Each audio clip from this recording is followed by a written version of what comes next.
Greetings to everyone. This is Lowell Ann, your regular host, and we have decided that we're going to summarize who is here today on the panel.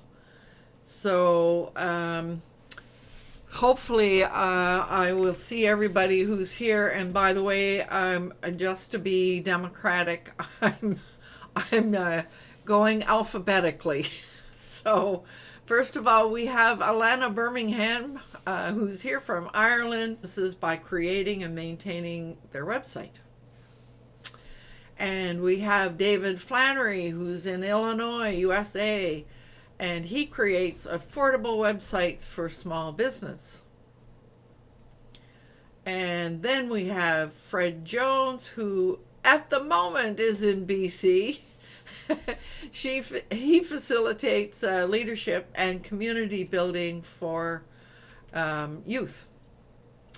And then we have Nancy Kreitz, who is also from BC, and she guides people toward being pain-free through Qigong, personal counseling, and Usana health products.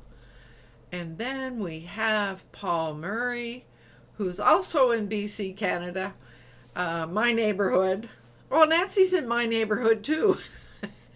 Paul helps startups turn ideas into profitable action. And then we have Vivek, who's in the UK, and he simplifies life and business by unifying different technologies and developing software. Now, I just better go look and make sure I covered everybody who is here this morning. Yes, I think I have. So I will introduce myself finally. I'm in Victoria, British Columbia. My name is Lowell Ann Fuglsang, and I coach retirees who want to create an online business. So that's our group this morning. Sometimes a few people sort of drop in at the last minute, but you got to be here in order to be introduced when that happens. So this morning, David had offered, and that by way of introduction, I think I stumbled on this application called GIMP through Teachers Tech. That's another Canadian, I believe, from, I think he's from Edmonton, I think. He does series of training videos. So I stumbled on GIMP and looked at it. And because I was using Pixlr up until then, Pixlr is a free online photo and image editor, and I had the worst time with that darn thing. And when I opened up and saw what GIMP would do, I went, "Oh, this is wonderful!" And I happened to be having a conversation with David at the time, and he said, "Oh yeah, I've been using GIMP for a long time."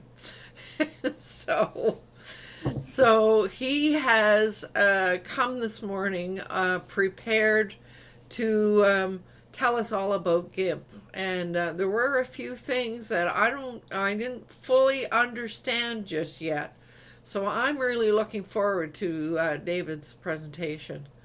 So David, take it away. Okay, I'm going to go ahead and share my screen. There we go. And I'm going to do a regular presentation.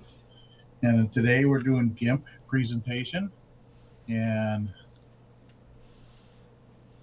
we're going to go over what is GIMP, how to download GIMP, how to start a new file, how to draw graphics, how to open a file in GIMP, understanding layers, how to edit a photo, and a wrap-up.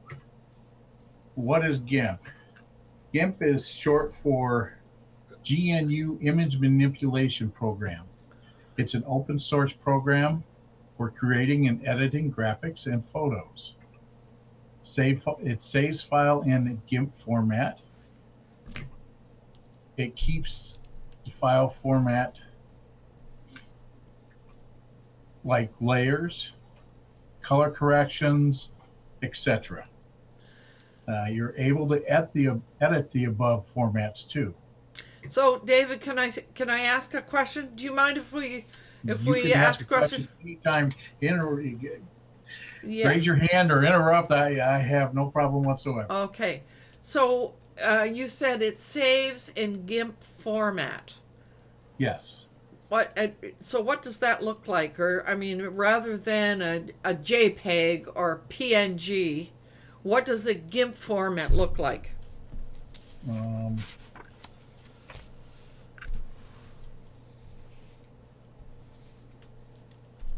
I'm going to stop sharing and share again.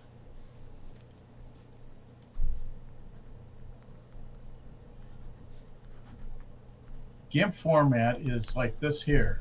Mm-hmm. It's the name of the file .xcf. Oh. The GIMP format, and what that does is that's the graphics file, Mm-hmm.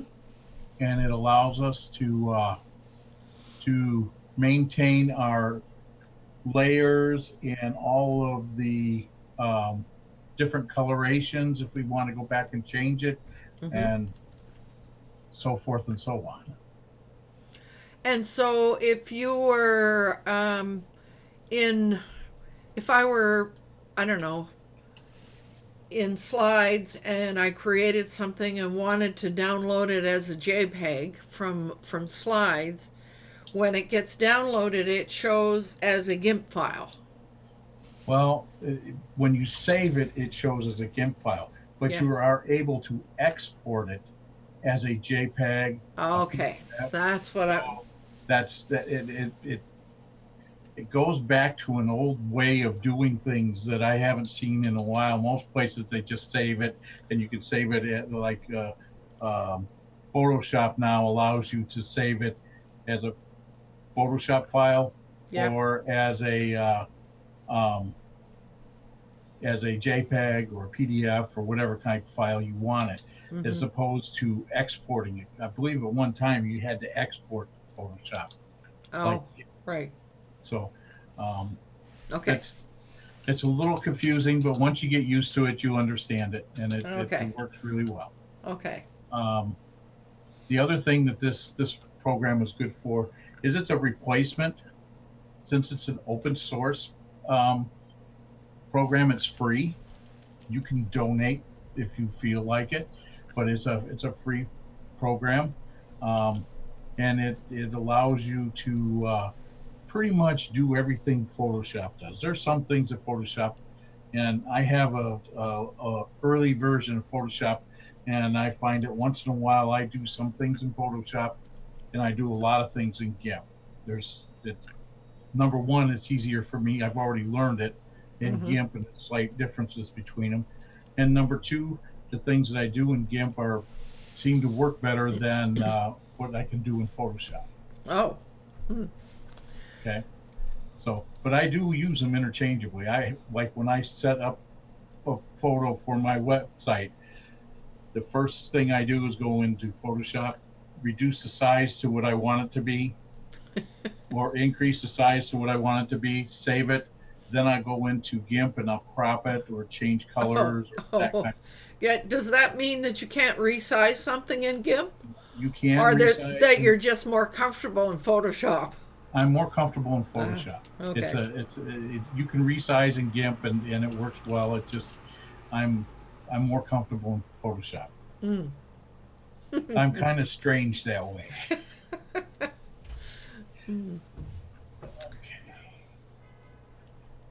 How to download GIMP. Now, I'm just going to step through this. Mm-hmm. It's fairly easy. You do a Google search for GIMP, and Mm-hmm. what I use is download GIMP. You make sure when you click on it, you make sure you're going to gimp.org/download. There are other places you can download it, but you end up with them trying to gets you to download all sorts of other files too, and Uh-huh. adware and all sorts of fun. So when you get to the page, you're going to download GIMP. Right now, it's 2.1 or 2.10.12 directly. You're going to scroll down till you see the check on virus total GIMP dash 2.1 setup dash 3 exe file. Mm-hmm. Once it's downloaded, click on it and it'll start downloading. You wait till it's done, then you will run that file from your download file. Mm-hmm. And it'll follow the steps. It'll ask you some questions like what directory you want it in, and so forth and so on. Mm-hmm. How to start a new file. You can open GIMP, and I'm going to switch to GIMP right now. Oh, good.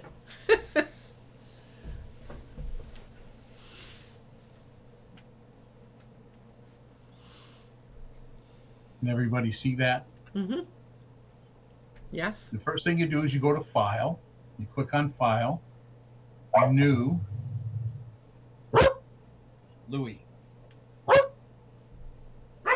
Louis. That's the postman. Something, I don't know.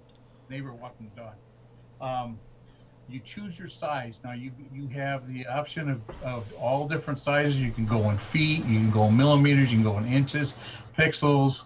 Pixels is what it defaults to. Mm-hmm. Okay. And you can change the size. Let's say I want to go 1200 by 1200.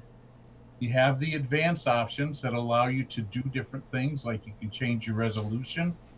You can change colors from RGB to grayscale. You can change the color saturation. Your gamma, which I never mess with. And here's an important one. You can change it. You can change yeah. the foreground color, the background color, white, Or transparency. Uh-huh. Okay. And then you press OK. And it gives, I chose transparency background, so it gives us a transparent background. Okay. Now, David, while you're doing this, I need to point up something. Maybe you were planning to, but I guess you call this the desktop or the whatever you call this the drawing area. Yeah, this whole thing. The thing that really attracted me to this is that I can see all of the items, whereas in Pixlr everything was so small I couldn't do anything. And one of the things I discovered was there's a way to change how this desktop shows up for you so that you can use it. Yeah. I use the default setting where I have my palette of different tools. This is where whatever the information that I can manipulate from that tool. Right now I have the rectangle select tool selected. Over here is where you have your layers. Your layers, yeah. And you can do different things. There's you can have opacity. Your mode is normal, and you got a whole different set of different modes that you can use. That's layers. I can do channels. Channels. What does that mean? That you can share it with something else? No, it's not. It's to do with layers and how you data. And it's a more advanced. Most everybody leaves it on layers for right now. What I do when I want to do something in GIMP and I don't know how, is I run to YouTube and I type in how to create a box, how to color correct a photo, how to, and I just in with the phrase in GIMP, and it always comes up with tutorials. There's there's got to be 50, 60,000 tutorials on GIMP, I think. Well, because it's open source. Yeah. So because it's open source, there are lots of people who have created instruction. Yeah.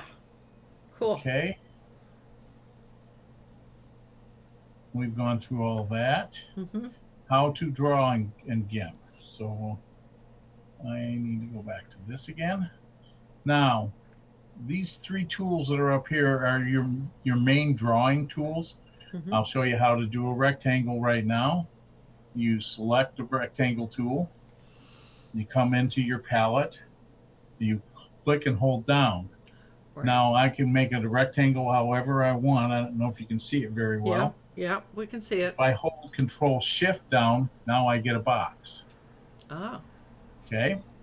Now if I want to make a color inside of that, I go into, there's squares on each corner, and I right click in one of the squares, and I go to Edit,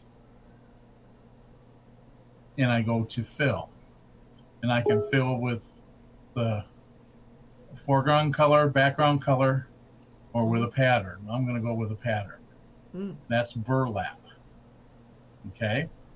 And if you come over to, and the other thing I can do is put a border around it, and go to Edit, and I go to Stroke, and I can change the signs to 2, and right now it's a 2, and it's going to be a black. Oh yeah. It's hard to see, but there's a black border on there. Yeah. I can see it. It's only 2 pixels. Now, if I want to draw a circle or an ellipse, I'm going to do an ellipse. Same thing. I go to one of the corners, Edit, and this time I'm going to fill with a color. And then I'm going to put a stroke on it. I'm going to change the, whoops.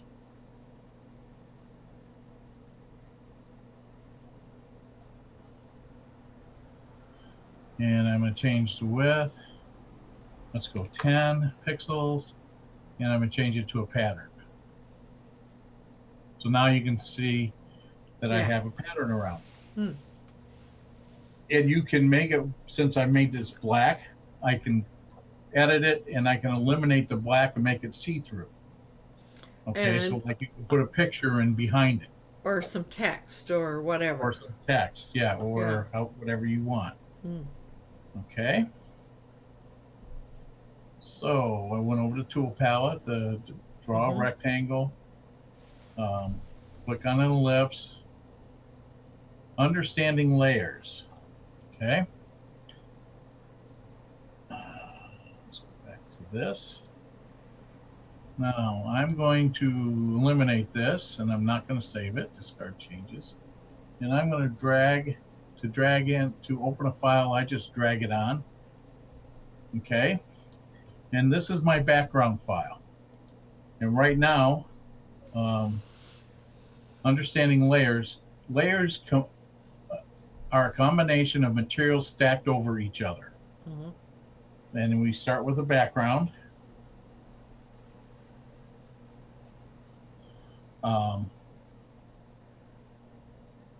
As you see, it's a burlap background. And right now, I have 3 different backgrounds. These are all of my layers that I have, and you can see I have a wood background, I have a burlap background, and I have another Cup of Joe background. Okay. Now, I want to put my affordable website logo up here. And all I have to do is just click each one of these to show it. Okay. If I want to add a new layer, goes to add, and I can make it transparent, or I can make it white, I can make it foreground, or I can make it a pattern. Let's go with white. Okay, now that covered everything up. But if I wanted to only cover, oh, come on.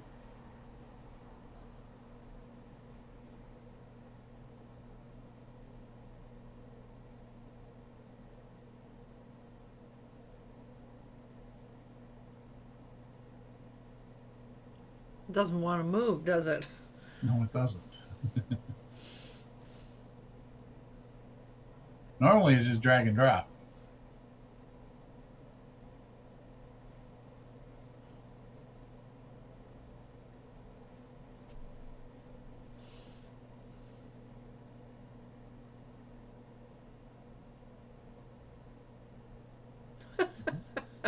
Oh, well. It's supposed to be able to drag and drop. I don't know. I must have some setting set somewhere that's changing it. So anyway, those are layers, and you can do different things with it. You can add text on one layer and have it show, or you can hide it by turning it on or off.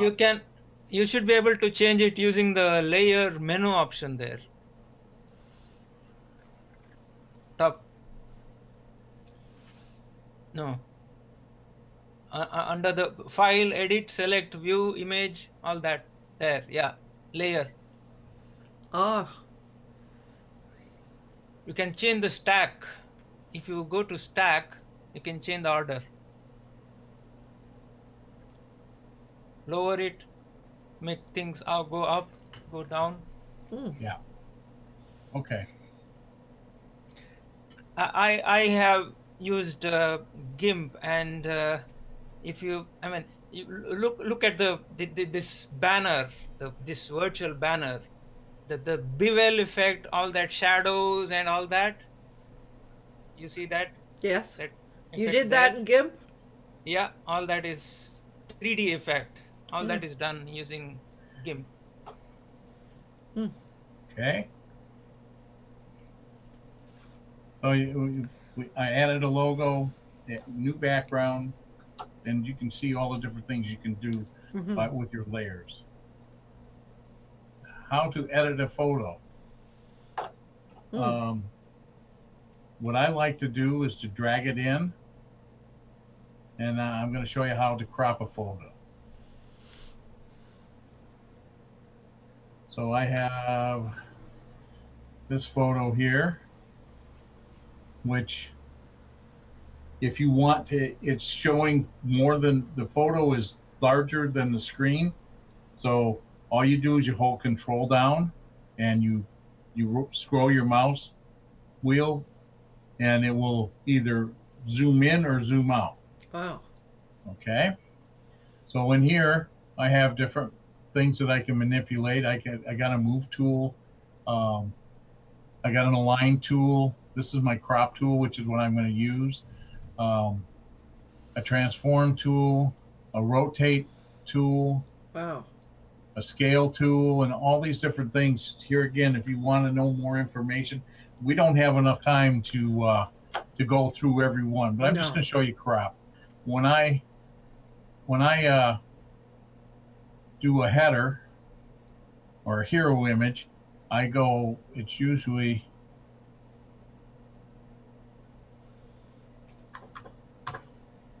(2000) by 500. That's what I like to have my hero image as. So I want to crop it out, so I just maneuver it, and then I double click, and then it's cropped, and I can save it. Now if I want to save that, I can save it as a GIMP file, but what I really want to do is to export it. So I'm going to export as, and it's web design, and I'm going to add an A to it, and this is my file, so it's Dave Flannery desktop, and I want to make sure that I'm saving it in the correct format. If I want it to be a JPEG, make sure it's JPEG. If I want it to be PNG, I can make it PNG. If you want to see your different file formats, you can go here and it shows you all the different file formats. Okay, there. You can save it as. And there are a lot of them. Wow. Okay. And I mean, you can put it as a TIFF, you can put it as a PDF. Mm-hmm. You can do it as a Photoshop image. Wow. This is a Uh, really, really fantastic tool. yes, Free of charge. right. And like I said, Photoshop is quite expensive. It's to Mm-hmm. buy the program is $500 or $600, I believe, Yeah. and the or to buy it monthly, you're paying like $50 a month, to get to Photoshop, and it's expensive. This does pretty much everything Photoshop does, and it's free. Mm. And then you hit export, and it's going to ask you for the quality type. And I've got it set to 100% and export it, and it saves the file. Wow. Well, and so creating you called it a hero banner or whatever. Your image. It's the first image when you Yeah. open up your Yeah. website. It's the first image The you see. banner. You know, Yeah, so banner, hero, yeah. image. Yeah. It's called different things by different people. Yeah. Which photo you see. Right So, on. uh, So, um I'm looking at the time. We are at a half hour. and I got So I'm just wondering whether any other participants have any questions. I've jumped in, but I need to give you an opportunity to ask questions if you have them. nobody. I don't know if I did a great job or if I did a poor job. I was going to jump in and ask David if you can save the files as something different so you can upload them to your WordPress website, but you got there. So thank you for that, because I used GIMP a long, long time ago and I did like it, but I found it kind of cumbersome to learn because it was a lot. I had been using Photoshop, but I do really like it and I do still have it. So yeah, it's nice to know you can export it as a number of different files. I had no idea you could do that much with it, that Yeah. you could export it as so many different files. I think that's amazing. Yeah, and what I do is I usually save photos. I usually don't worry about saving the GIMP image unless I change the colors. If I do color correction, then I'll save the GIMP image. But if I do graphics like my logo or something like that, I'll save it as the GIMP and then I'll export it as a PNG, or most of the time those are PNGs. And it does a really good job. I'm very happy with it. Mm. Like I said, though, I do things a little bit different. I love how GIMP, I can change, like when I cropped, I had 2,000 pixels across was the width of that photo. And I was able to just type in 2,000, Yeah. and then I type in the size that the height I want, and move it where I want, and just double click to get it to get the size that I want. In Photoshop, they like to make it so that it's 16 by 9, 4 by 3, or whatever, and then they set a size on the pixels. And if I take, like, this screen here that I'm sharing, if I went and flipped around the Rapid, it's probably 500 pixels. It will stretch it to 1200, to whatever size I have in the cropping. Mm-hmm. And that I find very it's destroyed pictures for me and not realize it. Well, Can you show us quickly, David? You had shown us the background there, the burlap. It looked like a burlap background. What are the other backgrounds that are available? Let me find my fill. You go to patterns and you click on the Okay. the photo. Yeah. Yeah. You don't click on the words, you click on the little photo, and it gives you all the different backgrounds. Oh. So if you selected a background, it'll pop into your screen, right? Yeah. So then if you wanted to try out a number of different backgrounds, you'd have to click into them individually, and then you'd have to dump them individually as well, right? Well, like this. These are different backgrounds right here. This color and this one. Okay. Yeah. They're both of their backgrounds. If I want to do a new background, I start a new layer. Okay, so you can do it with layers, and then you can dump the layers that you don't want. Yeah, and then you just hide the layers you don't want. Right. Okay. Yeah, that's a good idea. So now I want to make sure I'm on the. There it is.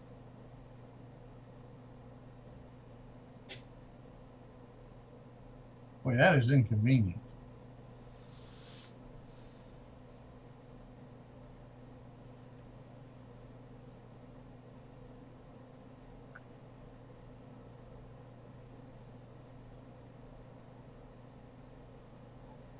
Okay, so now I come over here to backgrounds. Okay. Make sure my bucket is checked, and like I can click it to that, and I just click on the background. Gives me a green background. Mm-hmm. If I want to change that, I can click it again. Let's go to this one. And it gives me that background. Okay, yeah. All right, so okay, good. That's great. Yeah. So it just, I just can see where you changes could really get lost playing around with it. Oh, yeah. Yes, you can.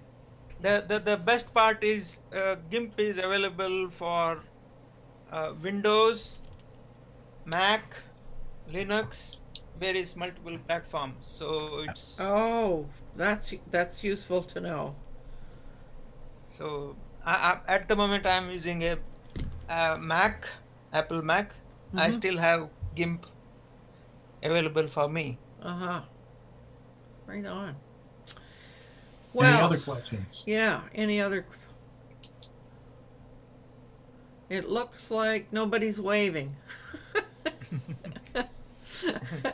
So, David, I really want to thank you for introducing and giving us a guided tour around GIMP, and also, I mean, it's just it's so nice to be aware of these open source things that are particularly useful for we solopreneurs. So Yeah, I have another open source one. It's called Inkscape, which in a month or two, I'll do another presentation to go over it. And it's a vector program, which is different than an manipulation program. Vector programs can be sized whatever because they're a mathematical equation to whatever size you want. So spoken like a true engineer. yeah, and it I believe it's comparable to Adobe Illustrator. Uh-huh. Okay. It's a program to replace it, and it's very powerful, and it has lots and lots of Features and options and the person that I follow a lot, especially with logos and stuff like that, is Nick Soprano. He does an outstanding job of teaching you, and I find him very useful for GIMP and for Inkscape. He does both. Okay, Nick Soprano on YouTube. Yes. Right on. All right, we are a bit over. So again, I want to thank you, David, and just want to bring this recording to a close with my usual reminder. It's important to do what you love with passion. And we shall see you next week. So